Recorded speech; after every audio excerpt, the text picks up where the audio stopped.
नमस्कार, master stroke में आप सभी का बहुत बहुत स्वागत है। आपके साथ हूं मैं रुबिका लियाकत।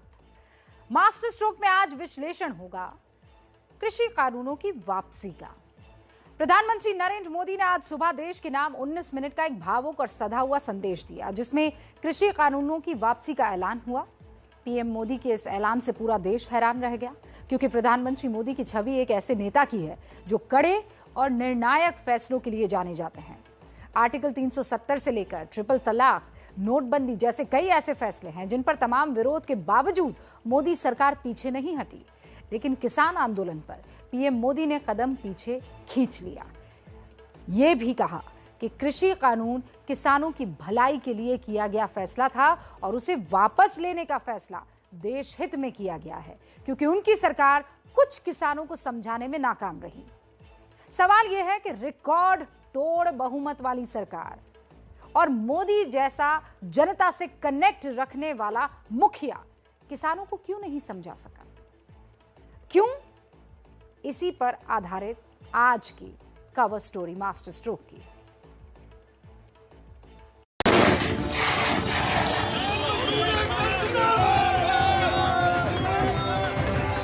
आज मैं आपको, पूरे देश को ये बताने आया हूं कि हमने 3 कृषि कानूनों को वापस लेने का, रिपील करने का निर्णय लिया।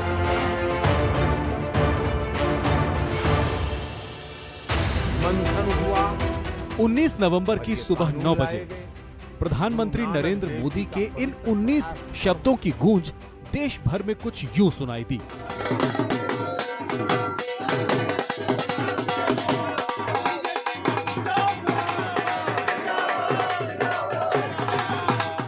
कृषि कानूनों की वापसी की खुशी में किसानों ने कहीं जलेबी बांटी तो कहीं पटाखे फोड़े। जो खुशी है वो अब दिख रही है और ये आतिशबाजी यहाँ पर चलाई जा रही है, खुशी मनाई जा रही है किसानों की तरफ से। गाजीपुर बॉर्डर पर ये आप देख सकते हैं कि यहाँ पर पटाखे चलाए जा रहे हैं किसानों की तरफ से।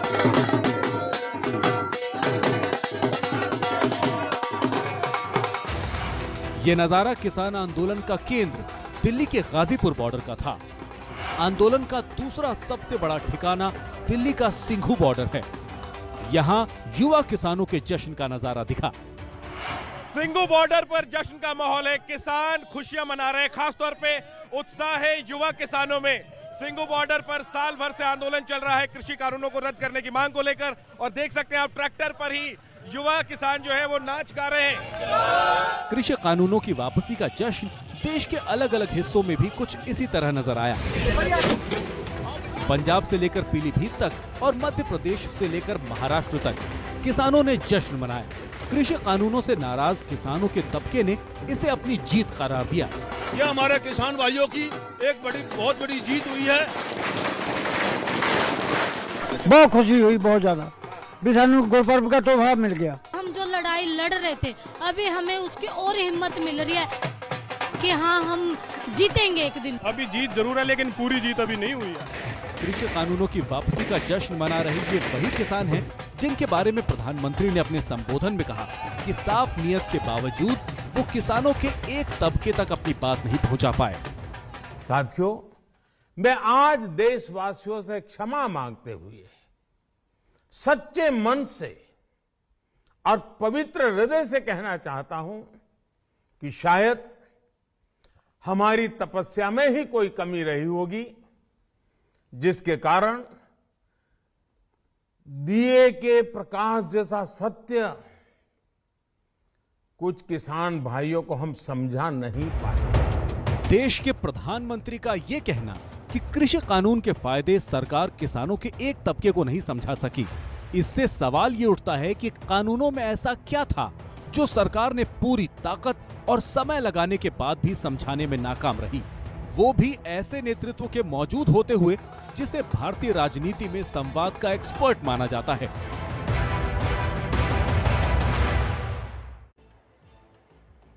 देखिए, कृषि कानून को समझना इसलिए ज़रूरी है और क्यों बार बार इसके ऊपर जो है लगातार आलोचना होती रही, इस बात को समझना भी ज़रूरी है। कौन से वो बिंदु हैं जिसे सरकार समझाने में नाकामयाब रही, वो अब आप समझ लीजिए। कृषि कानूनों को सरकार किसानों की खुशहाली का गेटवे मानती है और विरोध करने वाले किसानों के गले का फंदा। इन्हीं किसानों को केंद्र सरकार समझाने में नाकाम रही और इसीलिए समझना जरूरी है कि वो कौन से पहलू हैं जिसकी वजह से नौबत कानून वापस लेने की आ गई। 3 कृषि कानूनों में पहला कानून है कृषक उपज व्यापार और वाणिज्य अधिनियम 2020। इसके तहत किसान को अपनी उपज सरकारी मंडी यानी एपीएमसी में के बाहर बेचने का हक दिया गया, लेकिन विरोध करने वाले किसानों की दलील यह थी कि इससे एपीएमसी कमजोर होगी। इस कानून के तहत सरकार का मकसद था कि किसानों को बेहतर दाम पर उपज बेचने की आजादी मिलेगी, लेकिन विरोधियों की दलील थी कि इससे बड़े कॉरपोरेट खरीदारों को खरीद की छूट मिल जाएगी। सरकार की दलील थी कि निजी खरीदारों से किसानों को अच्छे दाम मिलेंगे, लेकिन किसानों का कहना था कि इससे बिना पंजीकरण के फसलों की खरीद होगी। कृषि कानून का दूसरा हिस्सा किसान मूल्य आश्वासन और कृषि सेवा अधिनियम है। इसी कानून के तहत कॉन्ट्रैक्ट खेती का प्रावधान था, लेकिन विरोध करने वालों की दलील ये थी कि इससे किसान बंधुआ मजदूर बन जाएगा। सरकार का कहना था कि कॉन्ट्रैक्ट के बाद अगर नुकसान होता है तो भरपाई करार करने वाला करेगा, लेकिन इसके विरोध में दलील दी जा रही थी कि विवाद होने पर कमजोर किसान कारोबारियों से कैसे लड़ेगा। सरकार का कहना है कि नए कानून से फसल खराब होने पर भी किसान को दाम मिलेंगे, लेकिन विरोध कर रहे किसानों के मुताबिक कारोबारी विवाद के निपटारे के लिए महंगे वकील करेंगे और किसान उलझता रहेगा। तीसरा कृषि कानून आवश्यक वस्तु संशोधन से जुड़ा है, जिसके तहत अनाज, दाल, तिलहन और आलू को आवश्यक वस्तुओं की लिस्ट से हटा दिया गया। किसान संगठनों का कहना है कि इससे सीधे सीधे उद्योगपतियों को फायदा पहुंचेगा। इस कानून में ये प्रावधान था कि आपातकाल छोड़कर कोई भी असीमित खरीद कर सकता है, लेकिन इसके विरोध में ये दलील दी जा रही थी कि इससे तो जमाखोरी और कालाबाजारी को बढ़ावा मिलेगा। और बड़ी पिक्चर ये है कि कृषि कानून का जो विरोध करने वाले हैं उनकी दलील ये थी कि उद्योगपति किसानों का शोषण करेंगे, जबकि सरकार ये समझाने की कोशिश कर रही थी कि इससे छोटे किसानों की आमदनी बढ़ेगी। प्रधानमंत्री ने भी आज इसी बात को दोहराया।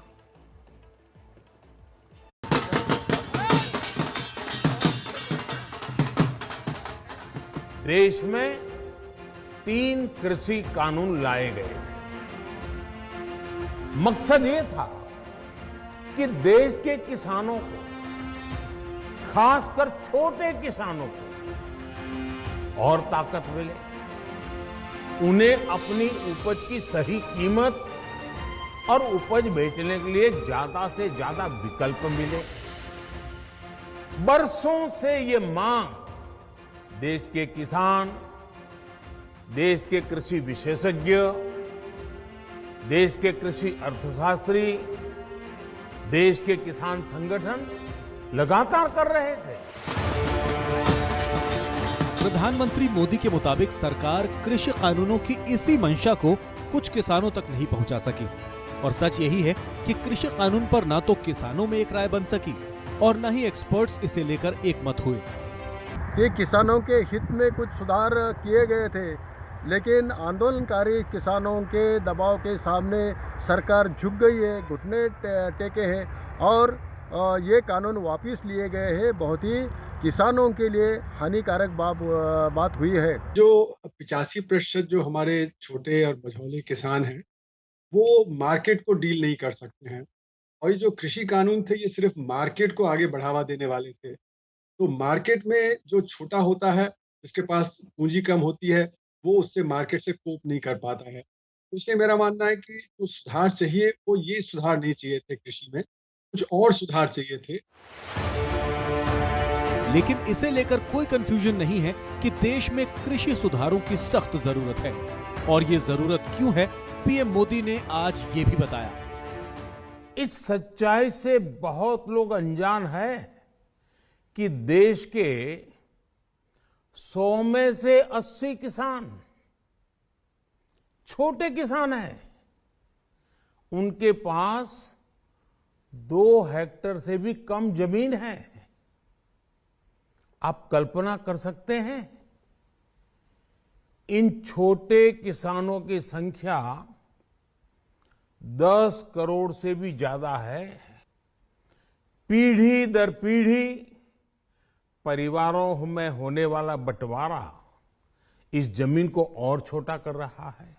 जाहिर है जमीन नहीं बढ़ने वाली, लेकिन उतनी ही जमीन से पेट भरने वालों की संख्या जरूर बढ़ती जाती है, लिहाजा किसान की आमदनी घट जाती है। ऐसे में कृषि कानूनों में सुधार या किसान की आय के दूसरे इंतजाम नहीं किए गए तो भारत जैसे देश के लिए मुश्किलों का पहाड़ बढ़ता ही जाएगा। ये सच है, भारत के लिए कृषि सुधार बहुत जरूरी है। और क्यों जरूरी है, इसे समझने के लिए कृषि के अर्थशास्त्र से कुछ आंकड़ों को जानना आपके लिए बहुत जरूरी है। 2019-20 में भारत की जीडीपी में कृषि का योगदान 18.4% का है, जबकि रोजगार में कृषि का शेयर 45.6% है। अब जरा आजादी के बाद से अब तक भारत के अलग अलग सेक्टर्स की ग्रोथ रेट पर आप नजर डालिए।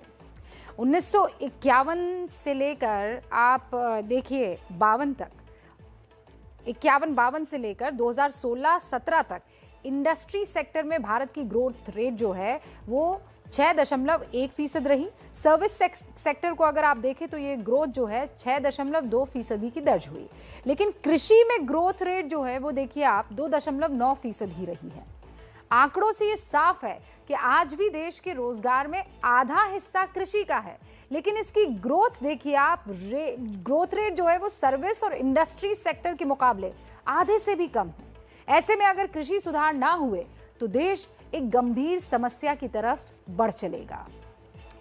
कृषि कानूनों पर मोदी सरकार की आप यकीन मानिए बड़ी आलोचना हो रही है। उनके विरोधी इसे किसान आंदोलन की जीत बता रहे हैं, लेकिन सरकार के समर्थकों को जवाब नहीं सूझ रहा है।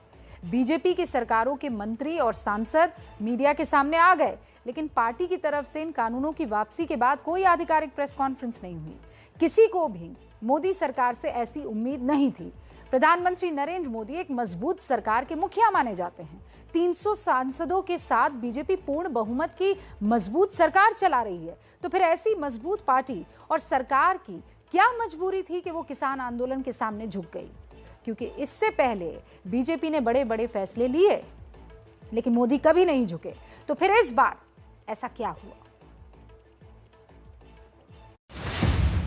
दहेज के खिलाफ कानून बने, ये इस देश में कभी किसी ने मांग नहीं की थी। ट्रिपल तलाक, इसके खिलाफ कानून बने, ये किसी ने मांग नहीं की थी, लेकिन प्रगतिशील समाज के लिए आवश्यक है, इसलिए कानून हमने बनाए हैं। हमारे यहाँ बाल विवाह पर रोक, किसी ने मांग नहीं की थी, कानून बनाओ। शादी की उम्र बढ़ाने के निर्णय किसी ने मांग नहीं की थी। बेटियों को संपत्ति में अधिकार किसी ने मांग नहीं की थी, लेकिन समाज के लिए आवश्यक होता है, बदलाव के लिए आवश्यक होता है, तो कानून बनते हैं। प्रधानमंत्री नरेंद्र मोदी के समर्थकों को उनका यही अंदाज पसंद है, बिंदास, बेबाक, विपक्ष की धज्जियां उड़ाने वाला। संसद में कृषि कानूनों को सुधार बताते हुए प्रधानमंत्री ने उनका ऐसे ही बचाव किया था। अपने कृषि कानूनों को वो पहले दिन से किसानों के लिए सुधार बता रहे थे, उनके पीछे डटकर खड़े थे। देश के किसान को इतने अधिकार मिल रहे हैं, तो इसमें गलत क्या है? इसमें गलत क्या है कि अगर किसानों को अपनी उपज बेचने का विकल्प ऑनलाइन माध्यम से पूरे साल और कहीं भी मिल रहा है। ये सुधार 21वीं सदी के भारत की जरूरत है। साथियों, हमारे देश में अब तक उपज और बिक्री की जो व्यवस्था चली आ रही थी, जो कानून थे, उसने किसानों के हाथ पांव बांधे हुए थे।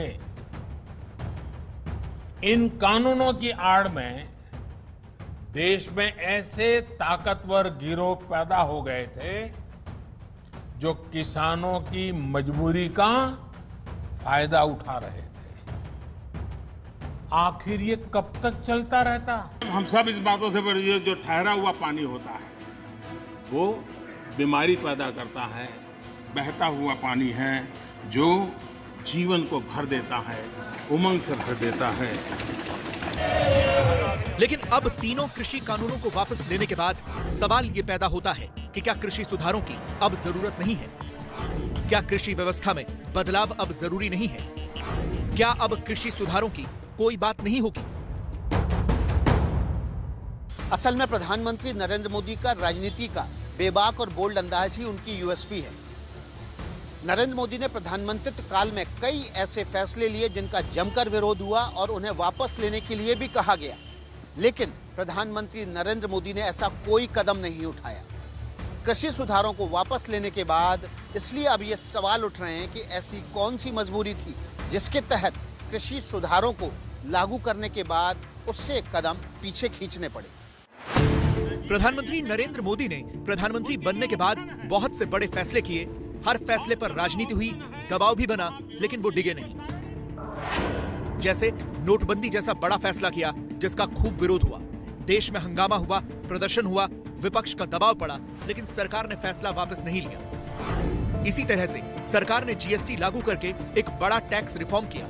इसका भी विपक्ष ने जमकर विरोध किया, लेकिन सरकार ने इसे वापस नहीं लिया। सरकार ने मुस्लिम महिलाओं के लिए ट्रिपल तलाक कानून बनाया। इसका भी राजनीतिक और धार्मिक तौर पर विरोध हुआ, लेकिन सरकार नहीं मानी और यह कानून आज भी लागू है। सरकार सीए यानी नागरिकता संशोधन विधेयक लेकर आई। इसका भी पूरे देश के मुसलमानों ने बड़ी संख्या में विरोध किया। जगह जगह महीनों तक धरने हुए, लेकिन सरकार डटी रही और कानून वापस नहीं लिया। फिर कोरोना आया तो सिर्फ 4 घंटे के नोटिस पर पूरे देश में लॉकडाउन कर दिया गया। कहा गया कि 21 दिन में कोरोना की चेन टूट जाएगी। ऐसा नहीं हुआ। देश में महीनों तक लॉकडाउन रहा, करोड़ों लोग बेघर हुए, उनकी नौकरी गई, लेकिन सरकार ने इस फैसले को हमेशा जरूरी बताया। तो फिर ऐसी क्या मजबूरी थी कि कृषि सुधार जैसे महत्वपूर्ण विषय पर बनाए गए कानूनों को वापस ले लिया गया?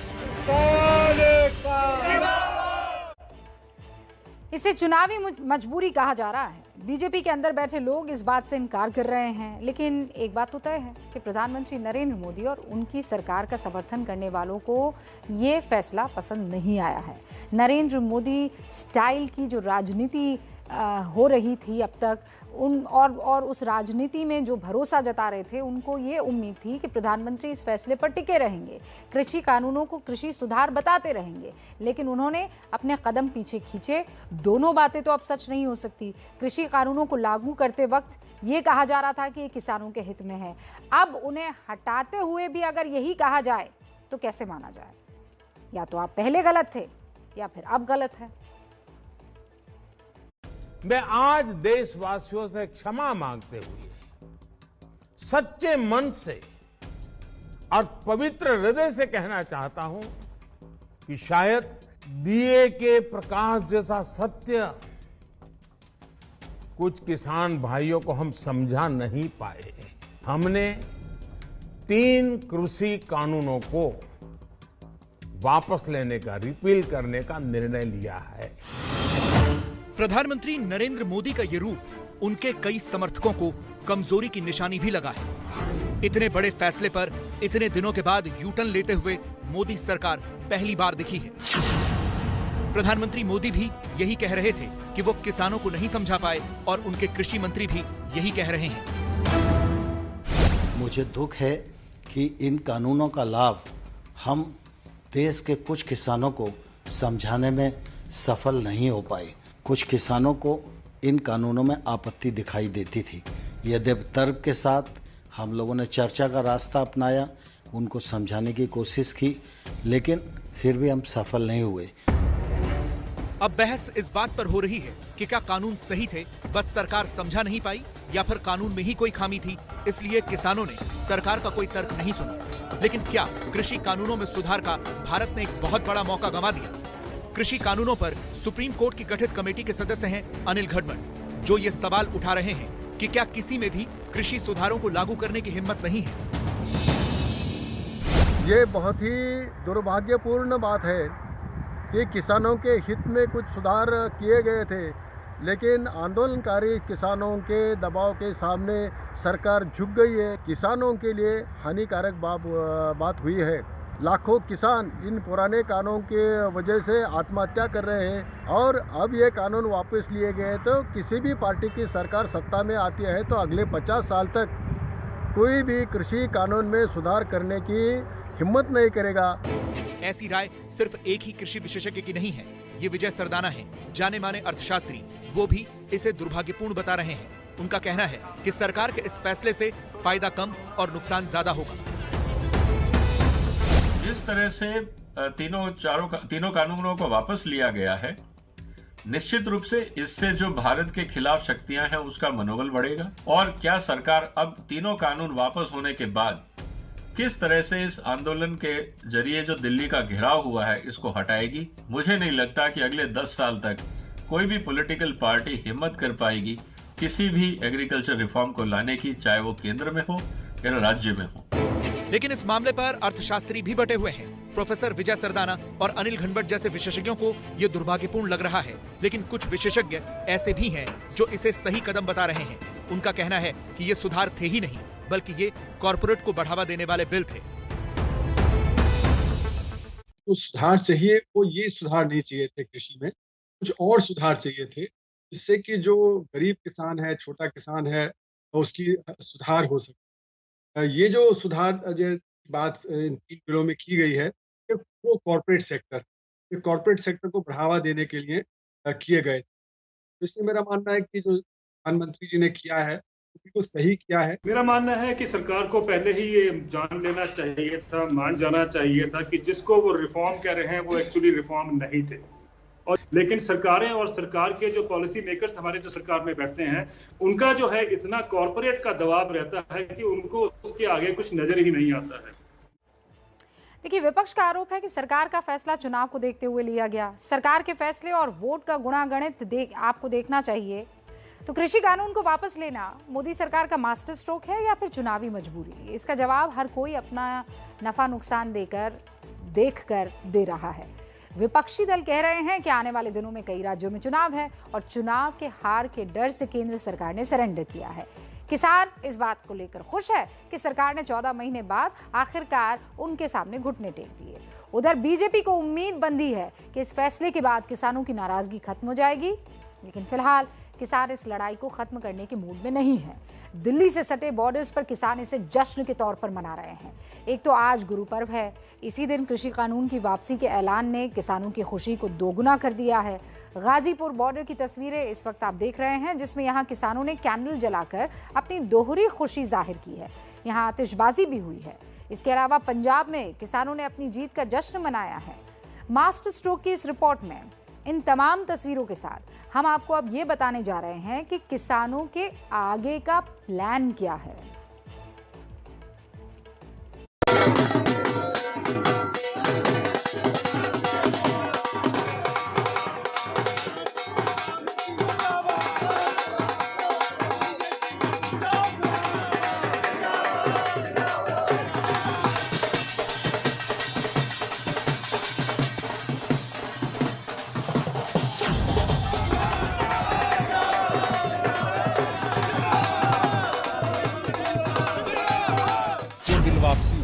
बिल वापसी अभी टीवी पे हुआ है, संसद में नहीं हुआ।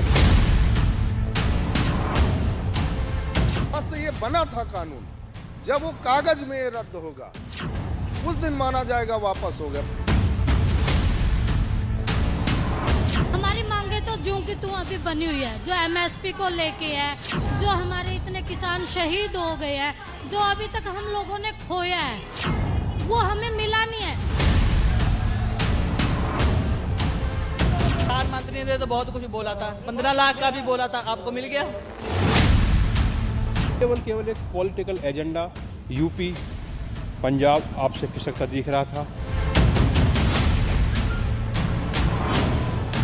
जब वोट का इनको नुकसान दिखाई देगा तब इनको अकल आ जाती है। गाजीपुर बॉर्डर के इस बैनर पर लिखा तो ये है कि बिल वापसी तो घर वापसी, लेकिन अब इस लाइन का कोई मतलब नहीं है, क्योंकि किसान आंदोलन से जुड़े लोगों के मन में शंका बनी हुई है। उन्हें लगता है कि तीनों कृषि कानून वापस लेने का फैसला चुनावी है और इसीलिए सवाल ये उठ रहा है कि ये मास्टर स्ट्रोक है या फिर चुनावी मजबूरी। किसानों का इस बिल वापसी को लेकर क्या कहना है और इसके पीछे सरकार के तर्क क्या हैं, ये समझने से पहले आपको ये जानना चाहिए कि किसान अब चाहते क्या हैं। किसान आंदोलन से जुड़े लोगों की मांग है कि संसद में औपचारिक रूप से कृषि कानूनों को रद्द किया जाए, एमएसपी को लेकर सरकार कानून बनाए, बिजली संशोधन बिल को वापस लिया जाए। संयुक्त किसान मोर्चा ने बयान जारी करके कहा है कि सरकार की जिद की वजह से करीब 700 किसानों की जान चली गई। आंदोलन वापस नहीं होगा। सरकार के साथ चर्चा होगी तो क्या मुद्दे पे आप चर्चा करना चाहते हो? मुद्दा होगा एमएसपी का मुद्दा होगा, बिजली अमेंडमेंट बिल का इश्यू होगा, सीड बिल का होगा, दूध की पॉलिसी होगी, पोल्यूशन की होगी, तो बहुत से सवाल है। जमीनें जा रही है, हम जिस क्षेत्र में पाल घर में है यहाँ पे जमीनें जा रही है, उसका कैसे समाधान होगा? तो ये बहुत से सवाल देश के हैं जो सरकारों से बातचीत होनी है जिन पर। गाजीपुर, सिंघू, टीकरी, दिल्ली के इन तमाम बॉर्डर्स पर आंदोलन से जुड़े लोग अभी भी डटे हुए हैं। ये लोग आंदोलन वाली जगह से तब तक हटने को तैयार नहीं जब तक संसद से कानून वापस नहीं होंगे। लोग 1 साल से मोर्चे पे बैठे हुए हैं, कब तक वापसी होगी? जिस दिन मोदी जी चाहेंगे कि हम लोग जो जैसे आज ये फैसला सुनाया, छोटा सुनाया, जिस दिन पूरा सुना देंगे हम लोग घर चले जाएंगे। जिस दिन सुनाएंगे, अभी ये छोटा सुनाया कि अभी मुंह खोला है, अभी बोलना शुरू हुआ है, तो अभी हमें उम्मीद है कि मोदी जी जल्दी एमएसपी का कानून भी बनाएंगे और हमारी जो मांगे हैं उनको पूरा करेंगे। पंजाब, हरियाणा और यूपी के किसानों का एक बड़ा वर्ग भी अभी आंदोलन से पीछे हटने को तैयार नहीं है। अभी तो बहुत कुछ बाकी। अभी तो इस सरकार ने इतने कर्म कांड कर दिए हैं किसान के, उन कर्म कांडों पे अभी बहुत कुछ बात होना बाकी है। करना भाई ये बताइए, अभी आप लोग जो लोग आपके साथी बैठे हुए हैं आंदोलन पर, उनको आप उठने की अपील करेंगे या तब तक बैठे रहेंगे जब तक ये आगे संसद से फाइनल नहीं हो जाए? नहीं, हम लोग अभी बैठ के बात करेंगे। अभी बैठ के बात करेंगे कि आगे हमारी रणनीति क्या होगी।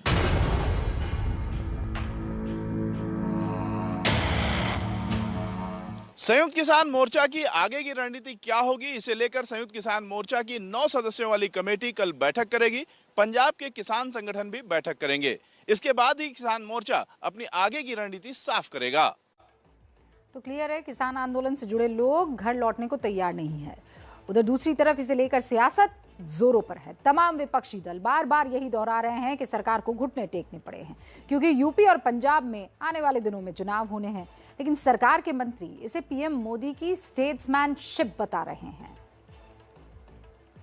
जो किया किसानों के लिए किया, जो कर रहा हूं देश के लिए कर रहा हूं।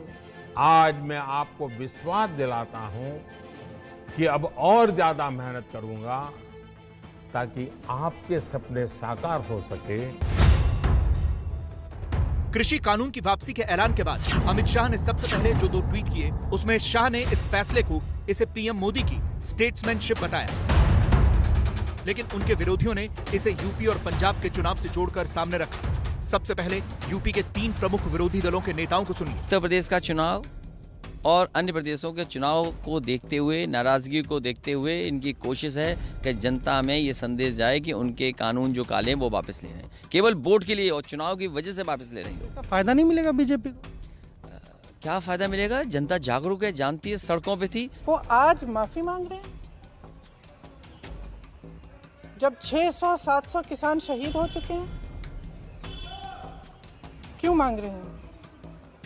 क्या ये देश समझ नहीं रहा है कि चुनाव आ रहे हैं?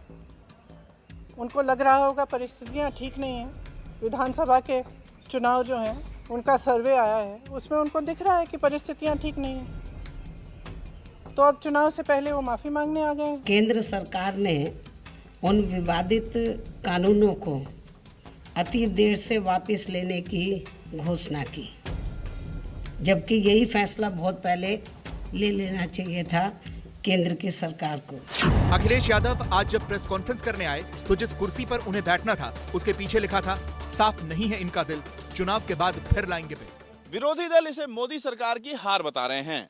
उनका तर्क है कि इसके पीछे चुनाव हारने का डर छिपा है। अगर चुनाव ना होता तो ये फैसला भी ना होता। लेकिन जो तथ्य सामने आ रहे हैं उनके मुताबिक 20 सितंबर 2020 को इस बिल के पास होने के बाद भी बीजेपी ने कई चुनाव जीते हैं। मई 2021 में असम में विधानसभा चुनाव हुए। कुल 126 सीटों में से बीजेपी वहां 93 सीटों पर लड़ी, 60 पर जीती। मई 2021 में पश्चिम बंगाल में भी विधानसभा चुनाव हुए। कुल 294 सीटों में से बीजेपी 291 पर लड़ी, और 77 सीटों पर जीती। मई 2021 में ही पुडुचेरी में भी चुनाव हुए। कुल 30 सीटों में से वहां बीजेपी 9 सीटों पर लड़ी और 6 सीटों पर जीत हासिल की। इसके अलावा भी असम, तेलंगाना, मध्य प्रदेश और कर्नाटक के उपचुनावों में भी बीजेपी को जीत मिली। कई राज्यों के स्थानीय निकाय चुनावों में भी बीजेपी को अच्छी खासी जीत हासिल हुई।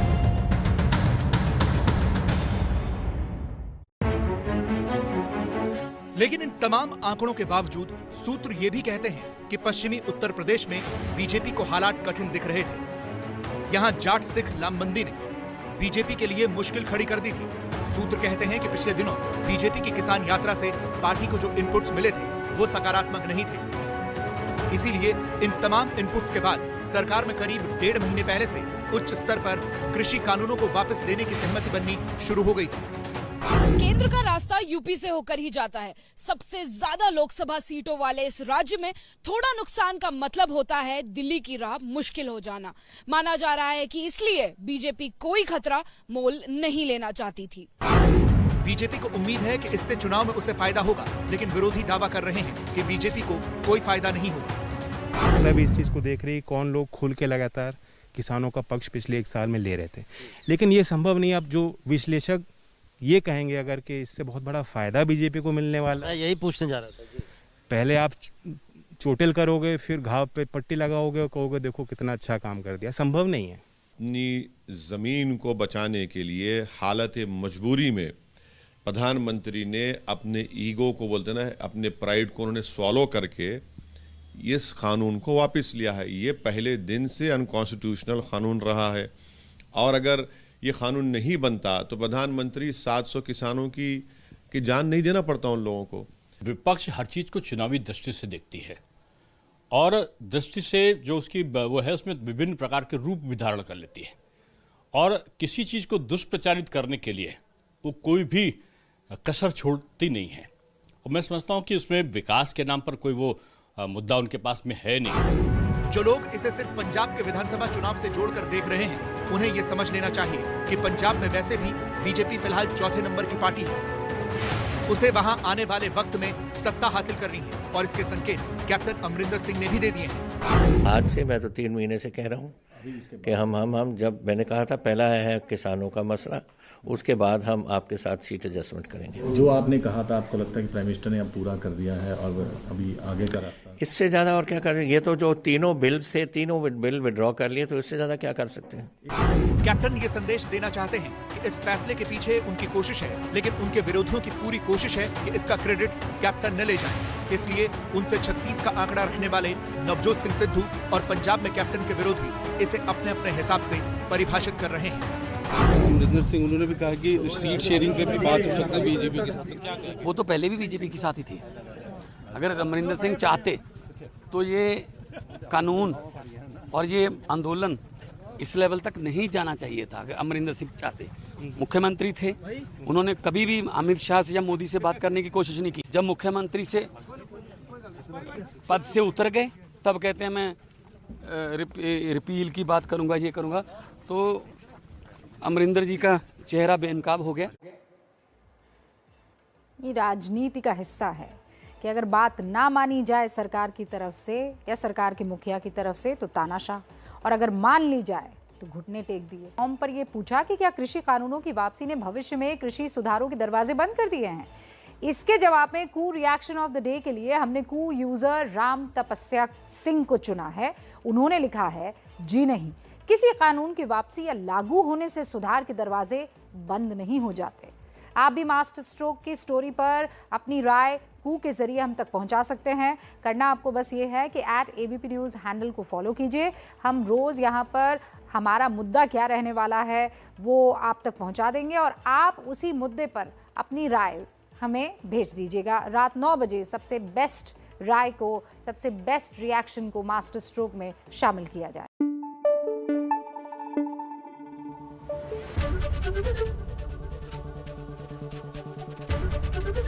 ABP न्यूज़ आपको रखे आगे।